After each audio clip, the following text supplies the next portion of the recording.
Hello, today I'm going to be doing my video blog on pet peeves. We all have them, and I invite anyone who feels the need to respond with some of their pet peeves. I never really noticed language so much as when I moved away from Easton, Pennsylvania when I was 20 years old up to the Midwest to the Wausau, Wisconsin area. And they talk differently, which of course that shouldn't be a problem. They told me I sounded like a New Yorker. I had a very Easton accent at the time. Easton accent it's a little bit of New Jersey, a little bit of Pennsylvania, a little bit of New York, all mixed together. We do pronounce our R's in Easton, most of us anyway, at least back in 1982 we did. The accents there changing quite a bit now that there's infiltration of different cultures coming in from the cities and different countries and such. You were able to tell the difference a lot of times when you were in high school what part of Easton a student came from, whether they came from Palmer Township or usually the kids from Palmer, College Hill, Forks Township, those particular areas. Their parents were a bit more educated and talked a little bit more correctly. And then there was the Easton kids and the South Side kids. I guess it sounds like I'm stereotyping, and I completely am. But I could tell what part of Easton a kid was from just by talking to them. We all dressed the same, there was no problem with that. And not that their talking differently was a problem either. But I definitely could tell the difference of where a student was from by how they talked. One of the things that is a pet peeve of my father's is when people use double negatives, which is something that I have a tendency to do, especially if I'm around my mom, because she's from a town called Phillipsburg, New Jersey, and they use a lot of double negatives. And contrary to popular belief, two negatives in language does not make a positive. Only in math. So if I'm making double negatives while I'm speaking, that doesn't make a positive, and it's kind of a joke in our family that if you're using double negatives, you're not saying what you mean. But in any case, like she don't know. I can't even think of a double negative off the top of my head. I'll have to do one by accident and bring it to my attention. But one of the things they do in Easton that completely drives me crazy is when people say done when they're not supposed to. Like, I done that. You're supposed to say I did that, or I have done that. You don't say done unless you use the have in there. I'm sure there's all kinds of proper words, adjectives and dangling participles and all those other sorts of things, but I don't really know the names of things, but I generally do know when I'm speaking correctly and when I'm not, when I'm really slanging out and when I'm speaking more correctly than normal. But when I had a boyfriend in high school from junior high on who used to say done and seen, and I have a friend who says seen when she should say saw. Those are like, oh, I seen him do it, I seen that. Ugh. Kids now generally don't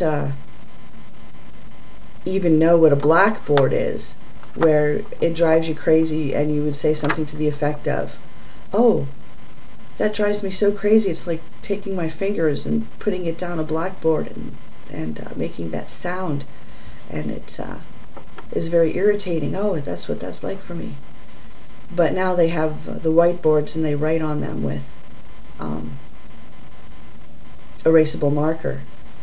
And another of my pet peeves about that is erasable marker. The smell of it. Was sitting in classes in college, and I like to sit in the front row because I'm short and I like to be able to see and I like to participate and not be in the back of the class where the kids are answering their cell phones while the teacher is lecturing. But if I'm going to be sitting in the front, then I have to smell the erasable marker, which is not a very pleasant smell. There's a pet peeve for you that I wasn't planning on talking about.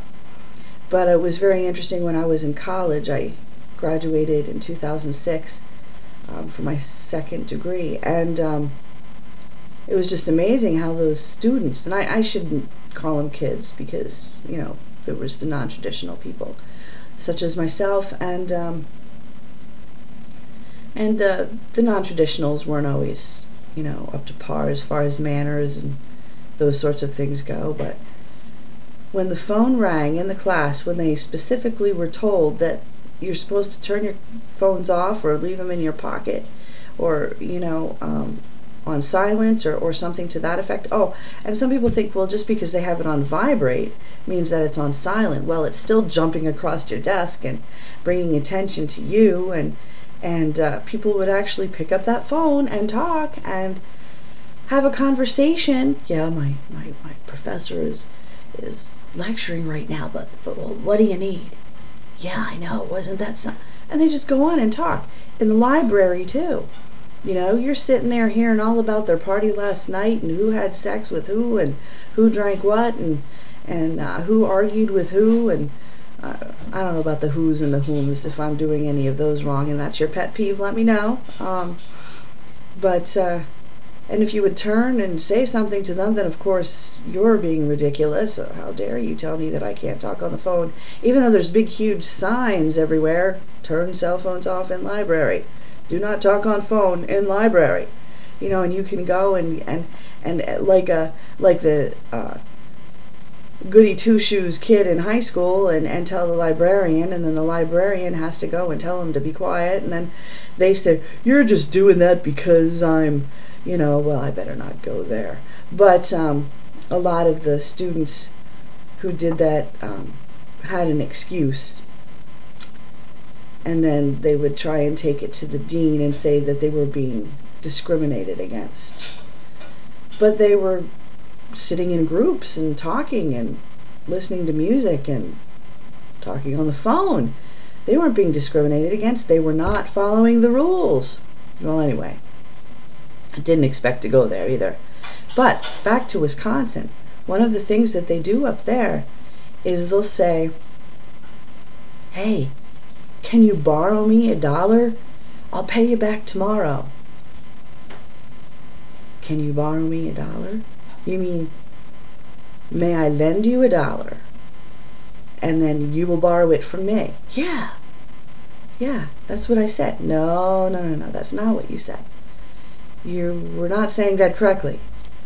And I was there for 15 years, and I could not believe that some of the most intelligent people, isn't this nice? My husband made me breakfast. Isn't he wonderful? Thanks, Herms. So in any case, that's one of them.